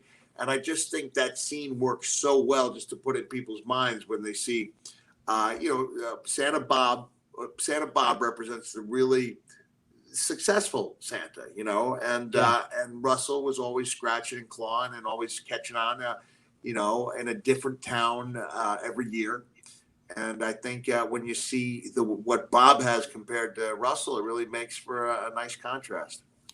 Yeah, I mean, that was you would come and do those things like I tend to like edit past the point, and you were like, if this was a promo and I was in the ring, I would end here because that's the moment you got them, and anything past that is unnecessary. Yeah. And those were those. With Rob Figley, you said, okay, why? And I said, because he makes the same point a second time. He doesn't make it as powerfully. And you would say, okay, I trust your judgment. And it's funny, because I used to do editing, in the 80s, and now the kids, but that was when it was tape one, at VHS to VHS. Yeah. And so I have no idea how to do it from a technological standpoint, but I felt like all the decades in wrestling really allowed me to say, this is what I think we should see. Now, can you make that happen with your magic abilities? Yeah, it was you knew the go home moments. Yeah. Derek, can I ask you a question? Derek Kunzer. There we go. Okay. When you were filming, and like we said, we didn't even know this was going. I know we're kind of jumping around here, but I just, I think even Bob would admit this wasn't one of the, defining moments in his life. This meal here at Thanksgiving. This is he does have two great lines. They talk about ambrosia, and she's like, I never. Connie's like, I never tried that. She's like, I don't remember you even trying. Like such a one of these. And I'll bug you with a big check. That was a good one. Hold on, I just let me cover this part first, then I'll ask Derek about filming that night. When we filmed the movie for Morgan, he wanted more Bob Girardi.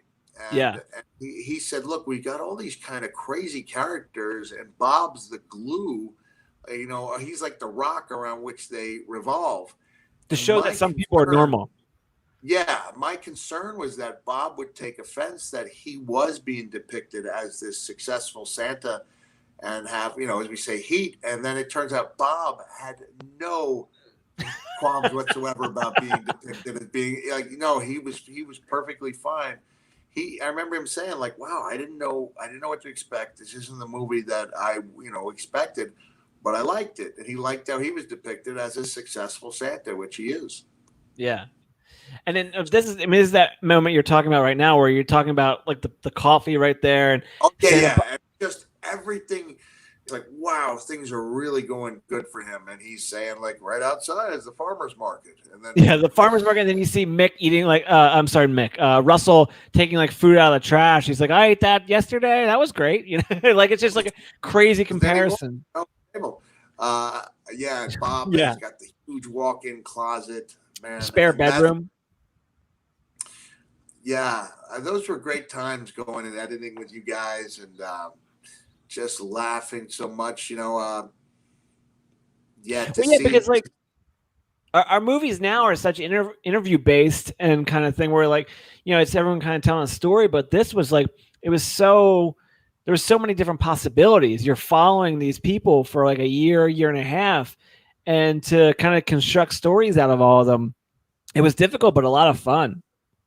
Yeah, I think I mentioned this to you a couple of years ago, Tom, because I took a break from watching this for a while, and it wasn't until after Murray where I was like, I want to see if we've made progress in how we handle things. And watching it, I think I had mentioned to you, I was like, wow, like when we did Santa, we captured so many genuine moments with people that was just magic, and you'll never catch something like that again. Yeah. And it was just incredible. Derek, that leads me to the question about when you filmed it over our house on Christmas Eve. For people who haven't seen it, they'll see what we're talking about. When you were filming it, did you understand like, wow, something pretty powerful is happening here? Here, real quick, before you answer that, I'm just going to go pee real quick. I'll be right back. Wait, do you expect us to wait? I went upstairs. Yeah. Well, I thought I had 2 minutes before my son Mickey. For people who know my son Mickey, I wear my autism acceptance band because my son's on the spectrum. He had been really upset the year before that he was not able to see Santa, and I was like looking for, this is what a great scene. The children. It was so cold that day. It was cold. Yeah. oh, it's so cold. It was brutally cold, but this was great, Mick. I'm forever indebted to you that you took us to this wonderful place, because it's kind of a hike. But now I have a son myself, and I got to get him up there. And I think Tommy said he had never really been a Christmas fan, and then that day he said he got it, like the snow coming down, and there's my kids, man. And I'm, again, so lucky that here's something we did every year where the kids would throw the snowballs at me, and now we've got that on camera. It's part of a film. And then to have this back and forth with my son Huey kind of giving me a hard time. Dad, you look like a lunch lady. All just these, what a great night that was. Huey staying up almost all night and then falling asleep with me, and then coming through as my elf. It was really magical. Oh, he was such a great ball buster too. What's cool about this scene is like this is what But then he admitted that he was. Yeah, this is great, right? Well, I was gonna say, it's the five of us in a hotel room just transforming you into Santa, and it was just a really cool evening. And I remember we were watching the Santa Claus 3, right? Remember that? Yeah. And you think it's the funniest thing? When Martin Short says just a suggestion of vanilla.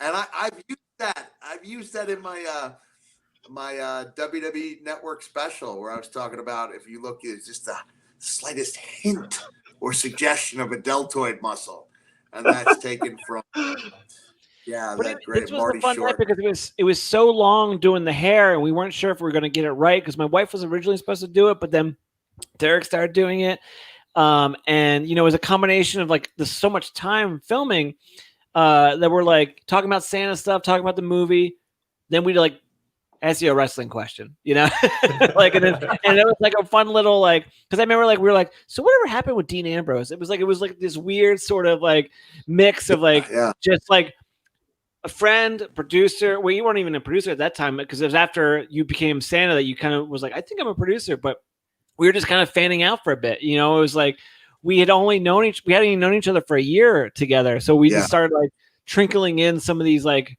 wrestling nerd questions. Yeah. I'd say that when I finally asked about being a producer, it was probably 6 months after this.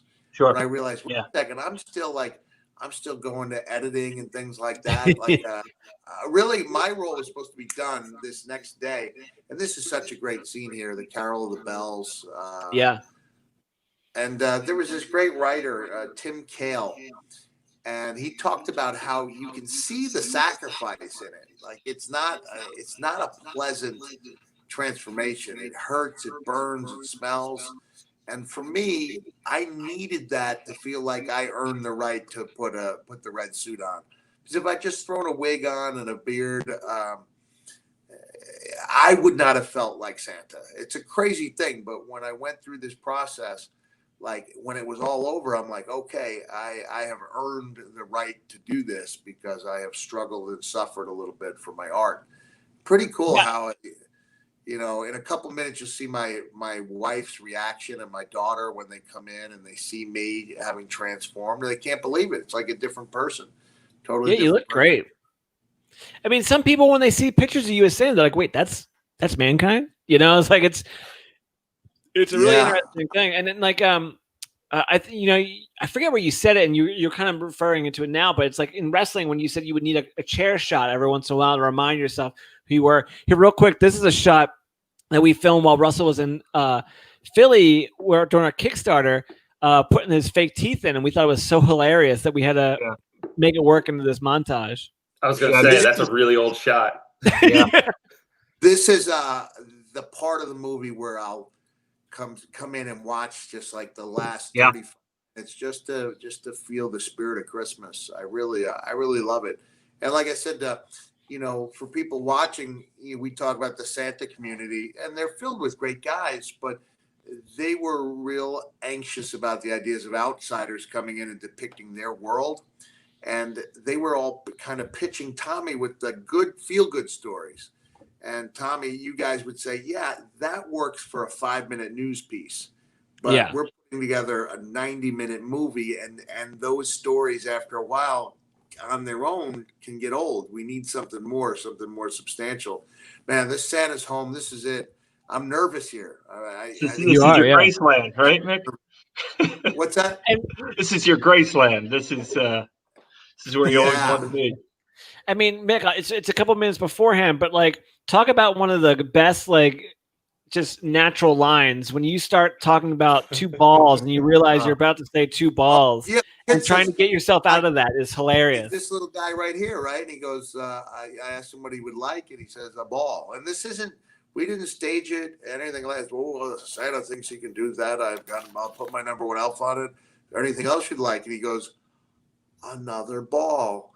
And as I go to say, okay, 2, and I stop, I go, round athletic spheres. And now you guys come with the music, and it's just one of these moments that, I mean, guys, Santas can sit in a chair and have hundreds of hours a year and never have that interaction there, but it was literally me getting caught in right there going, I got to think on my feet, And that's part of what I loved about it, is that not you're not assured of success in any of these meetings. I don't know what to do with my hands here. That's my favorite thing. That's that Alec Baldwin 30 Rock where he has 2 mugs. Yeah. But even this, like, we, like, I don't know what it was. There was, I guess, because we were up all night that night before with you bleaching, that it wasn't much sleep. But like, I remember, like, I forgot batteries or a memory card or something like that. So we only had like this small amount of stuff to actually like get these moments. So I was Yeah, like 20 minutes. Yeah. Yeah, we didn't have much space to capture all this stuff, but we were able to get it. So it was great. I mean, at this point, it was, I mean, we were just done. We had run ourselves ragged, especially as it got closer to Christmas. I feel like I threw up after this. You did, because New Hampshire was pretty hilly, and Tommy gets car sick. I don't have a lot of photos of making the movie on my phone, but I have a photo of me taking a photo of Derek taking a photo of you throwing up. Yep. Yeah, I threw up here. Go ahead. Oh no, I was just talking about me throwing up. You can go ahead. Yeah, Vic, you can talk about the movie. Well, the phone call that I took earlier is from a reporter from New Hampshire who wants to interview me about Santa's Village. Oh, nice. So, Yeah, it's really cool that it's become understood that it's a really big part of my life. And since then, the owners have been so great with me. I mean, Tommy, you pulled those strings, and we got the filming there. But they let me come back that next year, and they let me suit up, put my stuff on. I had a designer beard in the summer of 2013. And we got off the monorail, and then the kids were supposed to meet me. This is after everyone else is gone. The park is closed. The kids come running out. They go, Santa's in there. So, of course, it's his house. There's no our Santa, the Santa. And it was our Santa Claus at, he drove 15 hours round trip to surprise my kids. So that's some dedication there, right? I'll tell you, we were all huge fans of yours and wrestling and all that sort of stuff. And then, we finished filming, and then you get inducted to the Hall of Fame, and you have Santa Frank there, being at the end of your induction, like the end of your career, and you have Santa Claus there, and then you being Santa Claus in some of these WWE events. It's like we felt very comfortable with taking the responsibility of shifting the Mick Foley character in WWE to being the Santa Claus. We felt a lot of fun with the responsibility of if it wasn't for this movie, your life as a Santa wouldn't be the same. So I never would have done it. Maybe I would have, thrown out. Oh, there she is, Elaine. Elaine was great. So this past year, like I said, 25 years, I'm by myself. We're in the process of selling a house. I was like, I have to go just so I get the 25th in. And so Elaine showed me around the park, and we went on a couple rides, had some pizza. I was really glad I had a chance to visit for the 25th consecutive year. Here's Santa Jim. He's admitting he doesn't know what certain toys are, which is awesome. You're not supposed to do that as a Santa. Yeah. But this is great. I mean, Russell is just so good at the way he could deliver some great, you give him a question and he knows how to answer it, and that I love that scene. That's Minnetonka. I ate a Fuddruckers there too. What I was saying earlier, I think, was that Mick was so good at sort of almost planning this, his notes were like a match where you really needed to build to these big moments, and that's kind of what this whole thing was. It's sort of like, you're taking it home, Yeah, it really does build well. And like we were alluding to, this was supposed to be my big swan song. It was supposed to be my big This event. was it. This was the end, Because Derek and Jesse, were good enough to come over and try to catch that moment on film for us. We ended up, with, something we never would have bargained for, which was incredible. And then my son Mickey gets credited for being on the camera. Yeah. Some of the footage is in the movie. And it's... And this is great. This is the third time Santa Jim cries in the movie. Yeah, the first time we were really excited. The second time we're just like, all right, we got enough. And third time we're just like, it's all right, we're going to use all these. There may have been more, Tom. We may have left some crying Jim on the cutting room floor. I can't recall. Oh, look, I'm actually wearing. You can see I'm wearing a Cactus Jack T-shirt in that shot there. In the mirror, you can see me filming. Oh, that's funny. Yeah, I'm hopefully I'm giving the proper credit here, but the way I initially edited this third act was a little bit more scene by scene by scene. But Derek, you wanted it to be a little bit more sort of all together wrapped up, and that was, that was kudos to you because it was not the way I initially saw it. I just saw it as a scene by thing, but the way it is now, it's fantastic. Yeah, no, it's funny, Mick, that you watch it, you just skip right to this part because I feel like without the build, I kind of can't appreciate this as much, Well, I know. Yeah, but taking into consideration, we all know the build, and and I guess it's like how some people watch NFL football and they have the red zone where they want to see right. So to me, like I said earlier, without the trials and tribulations, seeing the guys in their element doesn't mean nearly as much. But I just love those 30 minutes, where with the music kicking in, everybody hitting their stride. Here comes that night. Yeah. You can this was never supposed to really be anything, right, Tommy? This was just something. It was one of those things where Mick's like, I would like people to film my Christmas Eve. I was like, sure. Like I was in Minnetonka with Russell, so it was like difficult for me. But Derek and Jesse were. You see Jesse like he's a part of your family in some of these shots. He's like hiding behind the couch and stuff. Yeah, it was a lot of fun. I mean, Jesse, that was a good time, and I remember how bizarre it was that you just saw me getting hit by a car on Christmas Eve. Only WWE can you see something like that happen, and for my kids, it's just like, oh, Dad get hit by a car. Yeah, they don't even care. I know, that's the best part. And I know.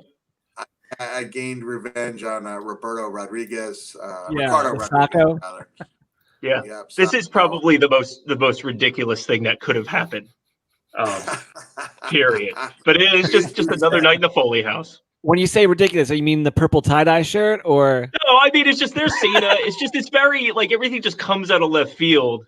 Yeah. It just this super like we could have almost filmed a movie around the lead up of just that match. Like there's just so much going on. It was, I don't know. It's just it's funny though, surreal to me. Like your kids are just so funny, like they don't care about the wrestling. So intent on catching Santa, like it was such a big deal to him. I didn't know how it was going to go. I mean, you sold it well. My oldest. Oh, here he comes. He hears something. He goes down with Noel, and I think I have 2 minutes before he realizes it's me down there. And literally within 2 seconds, he goes, "Oh, it's Dad. Dad." Here's another line I'll quote. I go, "Dad, it's you. It's you, Dad." I love this so much because it's such like Bigfoot like found footage. Yeah, and then he's convincing me that Santa's real. Like I'm going, little feller. Oh, and, there it is. Christmas, clear and colored lights, Mick. The most special of occasions on that tree. They're both on. Right. My daughter, the magic word she said, she says, "What is Randall barking about?" And if you look at Mickey's eye, like it just resonates. It takes him about 2 seconds, and now he's going to rush up the stairs. Boom. There he goes. He got the jingle bells caught up in his camera strap. That's why they're still jingling. And he comes up here and I mean, Santa he does a great job. And does. Huey's asleep. Mickey thinks he's whispering when he's going, "Santa's here. Wake up. Santa's here. Santa's here." But look, you could see Jesse the kid. Like you could see Jesse, guy, like just so right. We tried to like crop in as much as we possibly could to get him out of there, but he's like right there. Yeah, no, this is so fun. He just wakes up. He's barely waking up. He pops up. There's just so much going on in this scene. I watched this, I don't know, 15, 20 times since we finished it. I see something new every time. But I think the reason at first I wasn't too into it because it seemed like it was almost too set up as far as a documentary because one of our characters, Santa Frank, is now your thing, but it was completely like not say. I mean, you went to the proper channels to hire this guy. It just kind of worked out. At Santa's Village, there, Mickey, he's in his glory here. At Santa's Village, we know Santa Tim Conahan had been trying to find a Santa for me. I didn't know Tim. You guys had interviewed him. He's one of the most famous, famous Santas in the business. And I said, Santa Hollywood. Doesn't look like the guy. And I was at my wit's end because he said, on Christmas Eve, it's going to be really difficult to find somebody willing to come out to Long Island. And I was right around the antique cars. It was right about the time the kids were throwing the snowballs. And he's like, "I found your Santa. Look at him." And then Tommy, you had told me the same day, you said, "I've got this guy. He's kind of crazy. He changed his name, illegally changed his name to Santa Claus, but he's a great Santa." And so everything was kind of serendipitous. Yeah, it wasn't set up. It was something I'd been trying to do on my own. This is just great stuff. The hugs. I mean, you're so happy from year to year. That's the happiest I've ever been in my life. And that's the way it is. With a lot of grown-ups, they're the ones who are reliving their childhood. They're the ones who, like you get a text message after a Christmas Eve visit, and it's the grown-ups who are as happy as they've ever been in their lives, So once I saw the power of that moment and realized it was possible, I thought, man, maybe this is something I can pass on. Maybe it's something I can do myself, and I've been lucky that it's been great. This Christmas Eve is completely different, but I've done, I think, 75 handwritten letters and sending out videos and trying to make it merry for other people.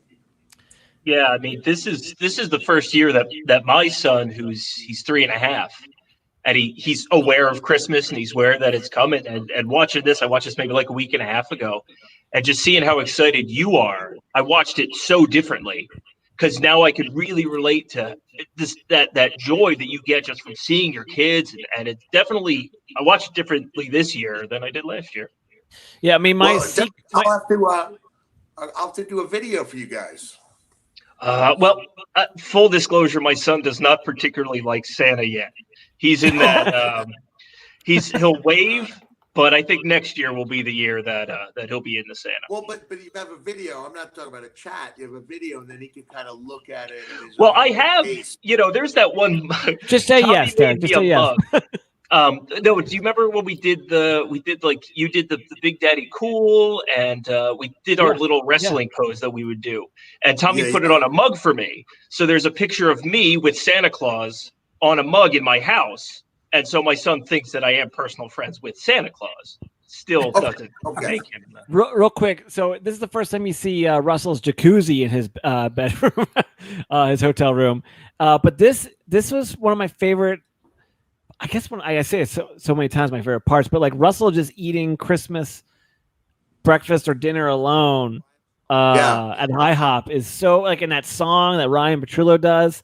It hits so hard, and it's really like, if there was ever an essence of like what we originally planned on making the movie, it was these kind of moments of just showing some of the sacrifice or the sad moments for other people's happiness. And I just really I love this scene. Yeah. Is it okay to say I love something that we made ourselves? No, I told you the same way, Tom. This is the only thing that I actually get real enjoyment out of instead of picking it apart, And this, Russell's filming this himself. Derek set that up. There it is. And he won't drive on toll roads. For a lot of Santas, it's a sad day. They're driving and making that long drive. Most of the guys are not Santas in their hometown. They're going out at a mall. They're home away from home for 6-7 weeks, and now it's all over. This is really profound. This is Derek Kunzer's shot that he wanted, like, since seeing Russell's house. It was that shot, that long shot of Russell on the computer. Like, that was like Derek. Yeah, that was Derek's wanting to do that for the whole thing. He finally got it, and it was fantastic. Well, it was like, as soon as you explained the character of Russell to me, that's just what I had seen in my head. It's like, at some point, it's just him and the computer and just on his own, because Christmas for everyone else is about family, but for these guys that play Santa, it's not necessarily the same thing, because technically Santa is done that day. Yeah, and like, Derek, you did a great job lighting this. Just you got the really dark darks and the really white whites. It's just a really, really well composed scene that I just think you really definitely made your own and made it better than it was here. Yeah, I mean, and like, that's the thing, is like, we really weren't worried about great shots. We were working about great moments, But this ending sequence, Derek was able to, because I was still flying back from Minnetonka, I think. And so Derek and Jesse drove to Detroit for this shot. So, they had the opportunity to kind of focus on some of those shots, and it shows. Hey, is it just the 6 of us watching with like 4 other people, or people coming in? No, people. No, you're still drawing the crowd, Nick. I can't even tell. How do you tell? I don't know how this works. Yeah, like Mick, Toys R Us and us off. What? You must get that all the time, though, where people just meet you and realize you're an incredibly nice and approachable guy. And there's people, there's people posting comments and whatnot. So, I mean, Mick, does it matter? We're all together, just hanging out. Does it matter if anyone else is watching? Hell no. Yeah. I do want to ask you guys. Go ahead, Mick. Yeah, when one of the Santas, this is before the movie came out, and it was just a trailer causing a ruckus. And one of the guys said, I guess it proves you'll do anything for the almighty buck. And I said to Tommy, that's right. We've got the market cornered on that low budget documentary. Like, Yeah. you're looking to make an almighty buck, investing hundreds of hours of your life into a documentary is not the way to do it. There's better ways to get rich. Almost every other way is a better way. Yeah. So I want to ask you guys, one of my favorite things about Christmas is the Twilight Zone episode with Art Carney, The Night of Nick loves that. And about 3 or 4 years ago, I saw a special that Mick did, or something about talking about Santa Claus, and that immediately came to my mind. I said, if that episode was ever remade, I will see Mick Foley in the role of Santa Claus. It's so touching and beautiful. It has been it was remade, I think, in 1980 with Robert Mulligan, and it was good. Right. It wasn't as good as the Carney one.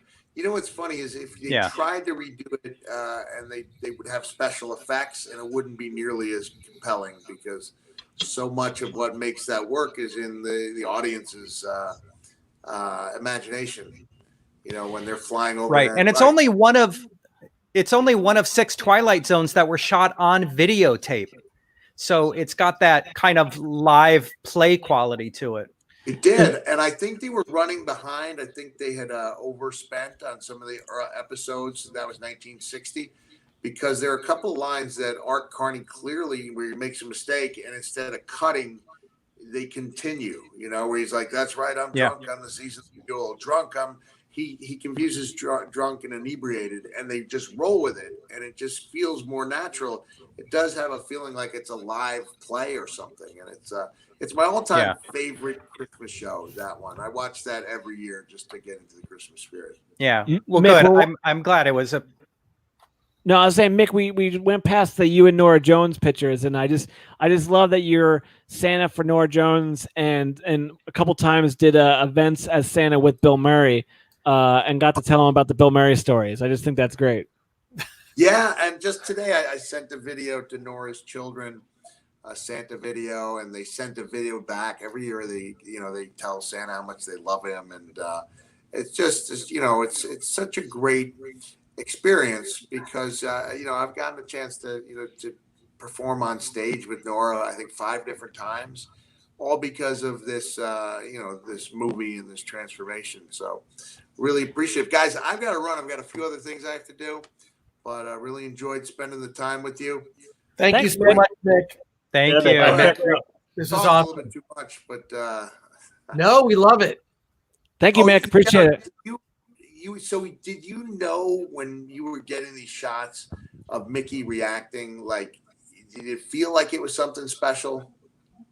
Oh, back to the question. Yeah, it definitely did. Like, prior to that, it was like we're doing a thing for Mick, and then while we were shooting it, you could just tell that there was definitely something there. Now there was an energy to it, like his surprise and chasing him back up the stairs. It worked out really well. And then to be able to follow up with Frank after that moment, because I think we had to come up with a way for me to sneak out so your kids didn't notice, so that I could ask him more questions.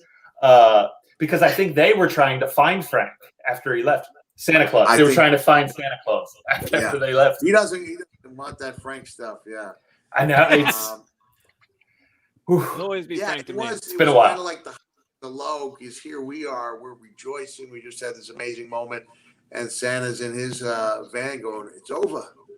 Yeah. That's great. I mean, I love those bloopers or outtakes at the end, because they're all these moments that I wanted to sort of force into the movie that didn't make sense, and just doing that sort of outtake sort of montage ending, it allowed us to put them in there. I mean, Danny Glover or Russell talking about how much he hates Walmart. It's all really funny stuff to me. All right, guys, I got to run. Thanks for having me on. I really appreciate it. Thanks, Mick. Thank you, Mick. All right, have a nice day. Talk to you soon. Oh, that's Take care, Mick. Thanks, everyone. Good Thank to you. catch up with you guys again. It's been a Yeah, long time. yeah, definitely. All right. We'll catch Have up a nice another day. I'll 5 years. Derek, I'll do a video, and then your son can just watch it at his convenience. Oh, that would be nice. Yeah, yeah, that'd be awesome. Okay. Not a chat. It's just me having a video, a couple minutes long, and He might be okay with a chat. We'll sort it out. Yeah. All right. I think video is the better way to go, though. I think All so. right. Thanks, man. I think so. You guys. Thanks, Have a Mick. nice day. Bye. That I was never awesome. liked that guy.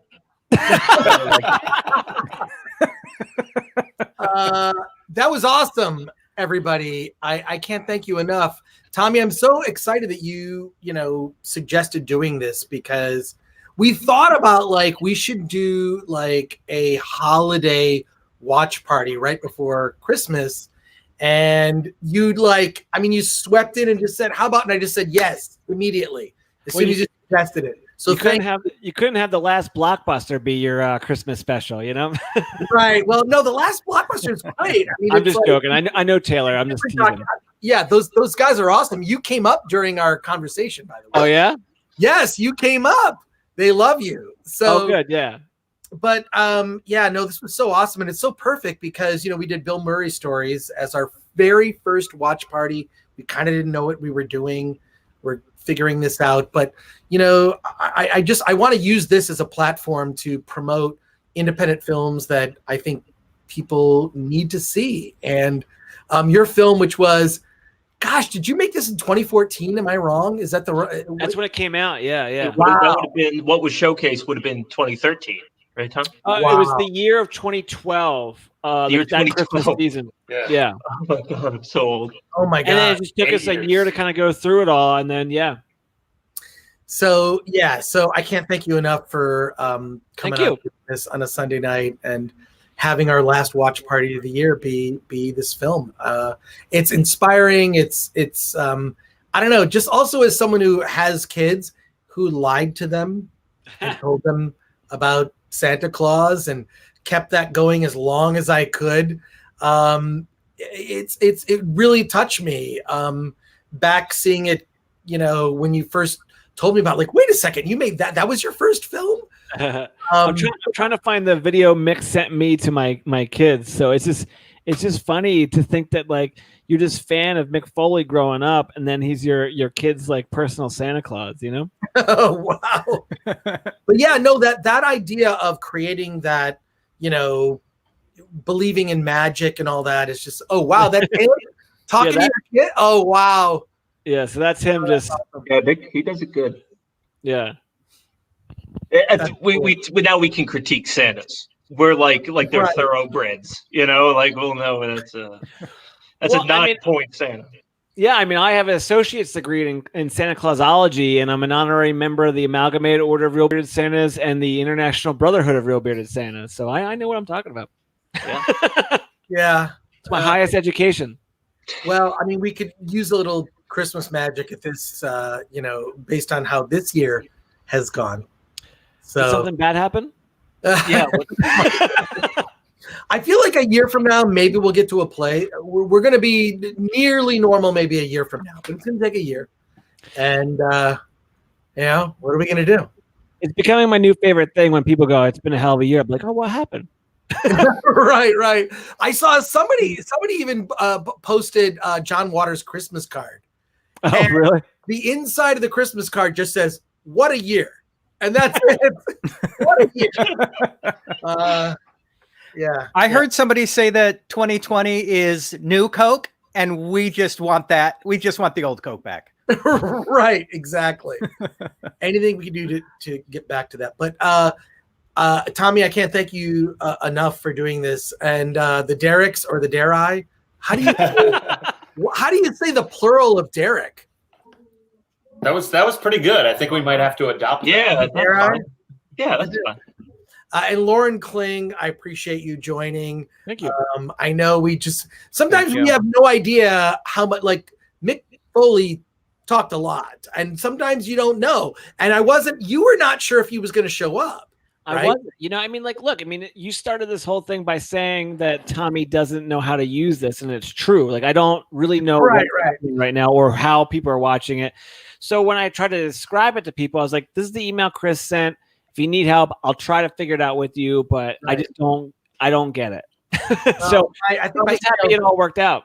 my email's a little long-winded, but it has like it's everything you could, every question. I'm anticipating every question you might have. No, it's great, man. I just clicked the link and hoped it worked, so it's easy. But thank you for this. This was just like, I just love the opportunity to not just, highlight movies via the Film Threat website and whatnot around social media, but also like the fact that we can use like YouTube and Twitch or whatever to just say, watch this film and here's the commentary if you want to watch the commentary during the film. But it's also just a way to discover independent films that may have like flown underneath the radar. So and also the DVD or Blu-ray has a whole short film about the Amalgamated Order of Real Bearded Santas feud with the Fraternal Order of Real Bearded Santas. So it's a 20-minute short called The Santa War. That's fantastic. And we did our own commentary. Yeah. Whoa, Santa War? Oh I play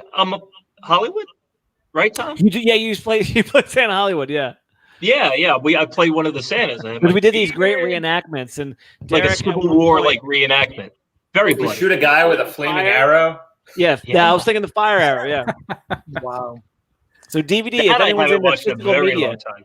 Yeah. Well, and now we have preserved a commentary track for the film if anyone wants one. Which is good because I don't think I was invited to the original commentary track, Tom. We did. You meet Derek Lindemann. We drove to Long Island and did it in Mick's Santa room. He had like this nice like blanket on, and we recorded the commentary track in his Santa room. I was telling I'm at work. I was telling one of my employees that I got to do this, and as soon as I queued up the movie to start watching it, I automatically get like Pavlovian tired, because it's just remembering how much work this thing was. Just tires me out instantly. I remember so little about it. There you go. Yeah. Well, I hope I hope anyone watching this comes to some of our other watch parties. I just found out today that we have David Cross and Deborah Messing doing a watch party with us on January 15th. That's going to be pretty cool. If you go to our Facebook page, the Film Threat Facebook page, we have a schedule through February 12th of the next 6 watch parties, and it's pretty incredible. The people that we're getting on our upcoming watch parties. We had Tony Hawk a couple weeks ago. Oh, cool. And, Mick Foley just joining us today was a huge treat. Just as someone finally explained to me like why wrestling is cool, right? Like I finally get it. Someone had to explain that to you. But I know it annoys me because what bothers me is people's critique for wrestling is it's not real. And then I turned to, I finally was just like, but wait a sec, Robert Downey Jr. isn't actually Iron Man either. Yeah. So like, and also the physicality of wrestling cannot be underestimated. How crazy, maybe some of the outcomes are predetermined, but so are movies. So when those superhero movies are all CGI and none of that's real. The superhero movies, yes, none of those people have superpowers. It's So I have a newfound appreciation for wrestling. Like after this was explained to me, it's like, oh yeah, it's like a movie. It's like a movie, but you're seeing it live, like a soap opera. But the soap opera is like unfolding live in front of an audience. I think that is like it's sort of combining like Broadway and movies and like storytelling in a whole other way. And like it's suddenly like all these like things aligned and I'm like, oh my God, wrestling's awesome. So after we get done talking, I'm going to tune into TLC. Roman Reigns has turned heel and I'm very excited about it. Is that right? Yeah. My goodness. You've been off the wrestling train for a while. Yeah, I've been off the wrestling train. Mick and I we had like a partnership before. We printed shirts, and he was a spokesperson for a pro wrestling subscription box that we had started right after Santa, actually. So I was in the business for a little while, but I haven't really gone back. But yeah, definitely everything you're saying, it's very Shakespearean, and it's larger than life, and I think that's what's hard for people to really understand about it. It's I don't know, it's a different way of looking at the world.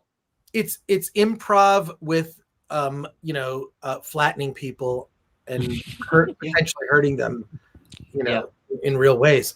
I want to thank everybody here. The Dare I, Lauren, this is getting funnier.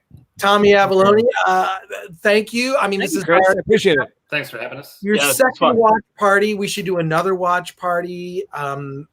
It's just a great way to just highlight independent films that I think that people. Well, we got 2 more left. We got Ghost Heads or Waldo. Which one do you want? Let's do them both. Why not? We'll start doing them twice a week. But thank you so much. And I want to thank our audience for tuning into the watch parties. We have so many coming up that are amazing. Go to our Facebook page, the Film Threat Facebook page. Check out the schedule or follow us on social media. Gentlemen, this was awesome. This was great. Chris. Appreciate it. Yeah. Thank you, everyone. And happy holidays to everybody. It's been a weird year for all of us. I think that just the fact that Film Threat is still here and independent film still has a pulse, that to me is like the biggest silver lining of 2020 is the fact that independent film has blown up this year. I really believe that it's independent film with now that like all the big studio releases have been shoved to later in 2021. Now there's like room for people to say, hey, I want to discover other creative work. So thank you for those that seek it out, and happy holidays. Merry Christmas to everyone. Awesome. Thank you. Appreciate it. Okay. Bye. See you in 2021. Although the Film Threat podcast will be updated all through the holidays. Thank you, everybody. Take care.